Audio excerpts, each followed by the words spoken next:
ഒരു സംശയം. ജൂബിലിയേക്കാൾ വളരെ കുറവ് മാത്രം ശമ്പളം കൊടുക്കുന്ന ആശുപത്രികളുടെ മുന്നിൽ ഈ പറയുന്ന യുണൈറ്റഡ് നഴ്സ് അസോസിയേഷന്റെ സമരമൊന്നും കാണാത്തത് എന്തുകൊണ്ടാണ്? തങ്ങളുടെ ആവശ്യങ്ങൾ അംഗീകരിച്ച് ജൂബിലിയേക്കാൾ ശമ്പളം വർദ്ധിപ്പിച്ച് ഒപ്പിട്ടെന്ന് പറയുന്ന ആശുപത്രികളായിട്ടുള്ള കരാറുകൾ പുറത്തുവിടാത്തത് എന്തുകൊണ്ടാണ്? വെറും 2 മാസം കൊണ്ട് മിനിമം വേജസിന്റെ കാര്യത്തിൽ തീരുമാനം ഉണ്ടാക്കാമെന്ന് സർക്കാർ ഉറപ്പ് കൊടുത്തിട്ടും സമരം തൃശൂർ അതിരൂപത ആസ്ഥാനത്തേക്ക് നീട്ടിയത് എന്തിനാ? സർക്കാരിന്റെ ന്യായമായ പരിഷ്കരണങ്ങളെ അംഗീകരിക്കാമെന്ന് പറഞ്ഞിട്ടും സമരവും വ്യക്തിഹത്യകളും തുടരുന്നത് എന്തുകൊണ്ടാണ്? ഇങ്ങനെ സംശയങ്ങൾ ഒരുപാടുണ്ട്. സഭയും ജൂബിലിയും നഴ്സുമാർക്കൊപ്പമാണ്, അതിൽ യാതൊരു സംശയമില്ല. അതുകൊണ്ടാണ് ഏറ്റവും ഉയർന്ന ശമ്പളം കൊടുക്കുന്ന ആശുപത്രികളിൽ ഒന്നായതും. ഇനി സർക്കാരിന്റെ പരിഷ്കരണം ന്യായമാണെങ്കിൽ അതും കൊടുക്കും എന്ന് വെച്ച് ഈ പറയുന്ന അതേ നഴ്സുമാരുടെ ശമ്പളം തിരിമറി നടത്തി ഒളിച്ചു നടന്നവരുടെ വേട്ടയ്ക്ക് വഴങ്ങേണ്ടതില്ല. ഇനി കേരളം തിരിച്ചറിയേണ്ട ചില കണക്കുകളുണ്ട്. ജൂബിലിയിലെ 32,718 മുതൽ 65,000 രൂപ വരെയാണ് നഴ്സുമാരുടെ ശമ്പളം. ഇതിനേക്കാൾ വളരെ കുറഞ്ഞ ശമ്പളമുള്ള ആശുപത്രികളുടെ മുന്നിലൊന്നും ഇതുപോലുള്ള സമരമൊന്നും കണ്ടിട്ടില്ല. ഇനി ഇതേ സംഘടനയുടെ മറ്റൊരു മുഖം രക്ഷിക്കൽ തന്ത്രം പറയാം. തൃശ്ശൂരിൽ തന്നെ CMI സന്യാസ സമൂഹത്തിന്റെ നേതൃത്വത്തിലുള്ള അമല ആശുപത്രിയിലെ ശമ്പളം വർദ്ധിപ്പിച്ചെന്ന് പറഞ്ഞ് അവരുടെ 3.5 മാസത്തെ സമരം കഴിഞ്ഞ ദിവസം അവസാനിപ്പിച്ചിരുന്നു. പക്ഷേ UNAയുടെ സമരമായിട്ട് ഇതിന് യാതൊരു ബന്ധവുമില്ല. ഫെബ്രുവരിയിൽ നടന്ന ചർച്ചകളുടെ അടിസ്ഥാനത്തിലാണ് ഏപ്രിൽ 1 മുതൽ അവിടെ ശമ്പളം വർദ്ധിപ്പിച്ചത്. ഈ പഴയ തീരുമാനമാണ് ജൂണിലെ അവരുടെ സമര നേട്ടമായിട്ട് അവർ ചിത്രീകരിച്ചത്.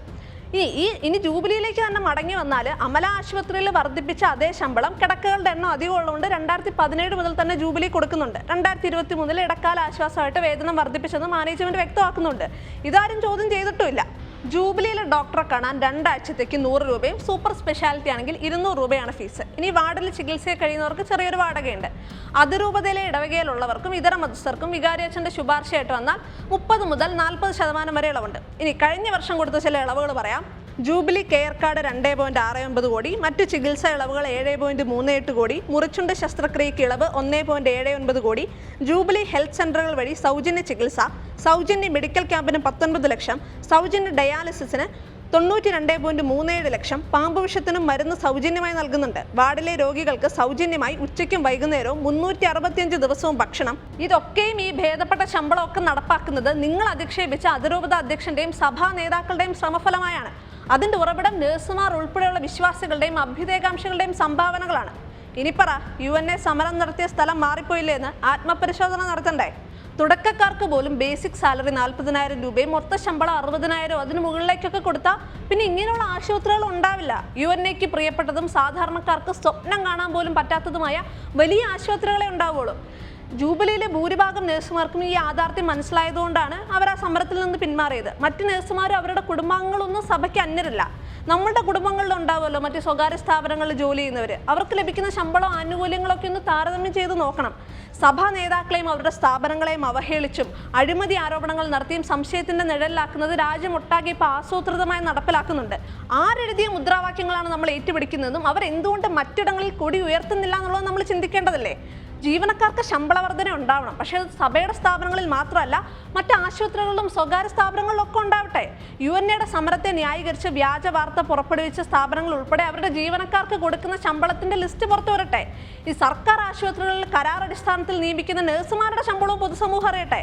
ഇനി പ്രധാനപ്പെട്ട മറ്റു ചില കാര്യങ്ങൾ കൂടെ പറയാം. കോട്ടയം കാരിത്താസ് ആശുപത്രിയിലെ നഴ്സുമാരെ തെറ്റിദ്ധരിപ്പിക്കാൻ ശ്രമിച്ച് പരാജയപ്പെട്ടവരാണ് ഇപ്പോൾ ജൂബിലിയിലേക്കും അമലയിലേക്കും കളം മാറ്റിയത്. കാരിത്താസ് ആശുപത്രിയിൽ കൊടുക്കുന്ന ശമ്പളത്തെക്കുറിച്ച് നുണ പറഞ്ഞും കരഞ്ഞ് പ്രസംഗിച്ചും ആ സ്ഥാപനത്തെ അപകീർത്തിപ്പെടുത്താൻ ശ്രമിച്ചു. സഹികെട്ട മാനേജ്മെന്റ് കൃത്യമായിട്ടുള്ള ശമ്പളക്കണക്ക് പുറത്തുവിട്ടപ്പം അത് ഇരട്ടിയും അതിലധികമായിരുന്നു. അതുപോലെ കാരിത്താസ് മാതാ ആശുപത്രിയിൽ വർഷങ്ങളായിട്ട് ശമ്പളം വർദ്ധിപ്പിക്കാത്തതിന്റെ ദയനീയ സ്ഥിതിയും ചിലർ വിവരിച്ചു. പക്ഷേ മാതാ ആശുപത്രി കാരിത്താസ് ഏതാനും മാസങ്ങൾക്ക് മുൻപ് മാത്രമാണ് ഏറ്റെടുത്തതെന്നും മാസങ്ങൾക്കുള്ളിൽ ശമ്പളം വർദ്ധിപ്പിച്ചു എന്നുള്ള കാര്യം മറച്ചുവെച്ചു. എങ്ങനെയാണ് ഇത്തരം സമരങ്ങളിലെ ദുരൂഹതകൾ കണ്ടില്ലെന്നടിക്കുന്നത്? UNAയുടെ സാമ്പത്തിക തട്ടിപ്പ് കേസിൽ ദേശീയ പ്രസിഡന്റായിരുന്ന ജാസ്മിൻ ഷാ, സംസ്ഥാന പ്രസിഡന്റ് ഷോബി ജോസഫ് എന്നിവരുൾപ്പെടെ 4 പേർക്കെതിരെ ക്രൈംബ്രാഞ്ച് ലുക്കൌട്ട് നോട്ടീസ് ഇറക്കിയത് 2019 സെപ്റ്റംബറിലാണ്. പിന്നീട് കുറെ കാലത്തേക്ക് കാര്യമായിട്ടുള്ള സമരങ്ങളൊന്നും ഉണ്ടായിരുന്നില്ല. പക്ഷേ അംഗത്വ ഫീസും വരിസംഖ്യയും കൃത്യമായിട്ട് പിരിക്കുന്നുണ്ടായിരുന്നു. പാവപ്പെട്ട നഴ്സുമാരിൽ നിന്ന് പിരിച്ചെടുത്ത പണം നേതാക്കൾ അവരുടെ സ്വന്തം ആവശ്യങ്ങൾക്ക് ഉപയോഗിക്കുകയും വ്യാജ തെളിവുകൾ ഉണ്ടാക്കുകയും ചെയ്തു എന്നതിലായിരുന്നു കേസ്. ഇക്കഴിഞ്ഞ മാർച്ച് ആദ്യം ജാസ്മിൻ ഷാ, ഭാര്യ ഷപ്ന, ബിബിൻ എൻ പോൾ, ഷോബി ജോസഫ് എന്നിവരുടെ പേരിലുണ്ടായിരുന്ന 1.44 കോടി രൂപയുടെ സ്വത്തുക്കൾ കണ്ടുകെട്ടി. ഈ സമയത്ത് കത്തോലിക്ക സഭയുടെ സ്ഥാപനങ്ങളുടെ മുന്നിൽ സമരം നടക്കുകയായതുകൊണ്ട് ഈ കാര്യം ആരും അറിഞ്ഞില്ല. പ്രത്യേകിച്ച് പണം നഷ്ടപ്പെട്ട നഴ്സുമാരുടെ പോലും ശ്രദ്ധപ്പെട്ടില്ല. എന്നിട്ടും ഇതേ നഴ്സുമാരുടെ പണം കവർന്നെന്ന ആരോപണം നേരിടുന്നവർ അവരെ വീണ്ടും സമരത്തിനിറക്കി. ഇത് ഇനിയും കണ്ടില്ലെന്നടിക്കണം. ഈ സമരത്തിൽ ഒരുപാട് ദുരൂഹതകളുണ്ട്. അർത്ഥസത്യങ്ങളും വികൃത ഭാഷകളും കൊണ്ട് സഭയെയും നേതൃത്വത്തെയും സ്ഥിരം അവഹേളിക്കുകയും സ്വയം വെള്ളപൂശുകയും ചെയ്യുന്നവരെ മുന്നിൽ നിർത്തിയുള്ള പ്രകടനങ്ങളും പ്രചാരണങ്ങളും ഈ സംശയം വർദ്ധിപ്പിക്കുന്നതേ ഉള്ളൂ. ഇത് സമരമല്ല, കൗശലക്കാരായ സംഘാടകരുടെ പാവകളിപ്പീരാണ്. അവർക്ക് വേണ്ടിയിട്ടല്ല, നഴ്സുമാർ ഉൾപ്പെടുന്ന ജീവനക്കാർക്കും ആരോഗ്യ മേഖലയ്ക്കും വേണ്ടി ന്യായമായ കുറഞ്ഞ വേതനം സർക്കാർ പ്രഖ്യാപിക്കാൻ വൈകരുത്.